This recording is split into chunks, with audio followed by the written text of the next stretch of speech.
I guess my favorite part of the song, lyric-wise, yung I hope the jeepney never comes.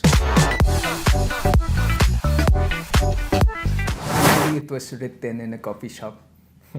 Kasi it was a rainy day and sa amin meron kaming tinatawag na highway, MacArthur Highway. Tinatamaan ang Angeles ng MacArthur Highway. Angeles is somewhat the capital of Pampanga. Madalas doon kami tumatambay, mga coffee shop doon. Ruta yun ng napakaraming sangkatutak na jeep. Siksik, liglig at umaapaw ang Angeles ng jeep. So, we wrote something. Ano bang experiences nating mga lalaki na pwede nating i-compile? I think that's love. So, our experiences in love, heartaches, heartbreaks, fear of missing out, we compiled it into one. Paano ba natin ikukwento? Simple lang, sakay tayo ng jeep. Doon nabuo yung bago naming single, Manong Wag Po.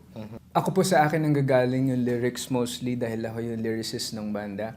And usually it's just a play on words. Pero yung kanta namin kasing Manong Wag Ho,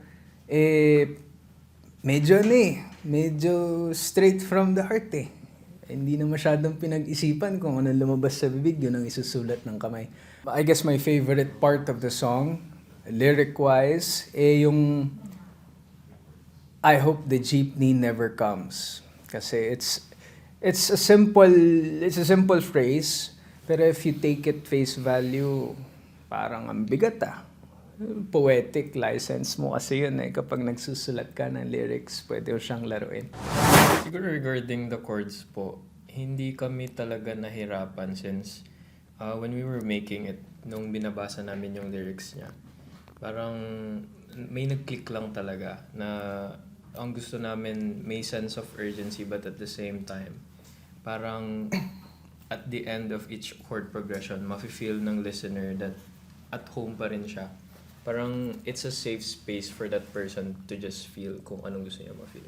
Lagi namin iuuna yung pinaka-structure muna niya.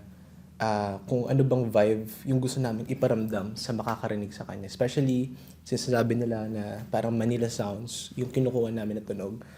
Paano namin i-convert yung lumang tunog into modern generation nang hindi siya masyadong napag-iiwanan. So siguro, sa part na yon, doon na pumapasok yung embellishment na nilalagay namin na kahit papaano, hindi siya magmukhang luma talaga. Pero at the same time, pag narinig mo siya, parang may kumikiliti sa'yo ng 70s or 80s na parang Manila sounds. Mga kapuso, available na po for streaming sa lahat ng music streaming platforms ang aming single na Manong Wag Po.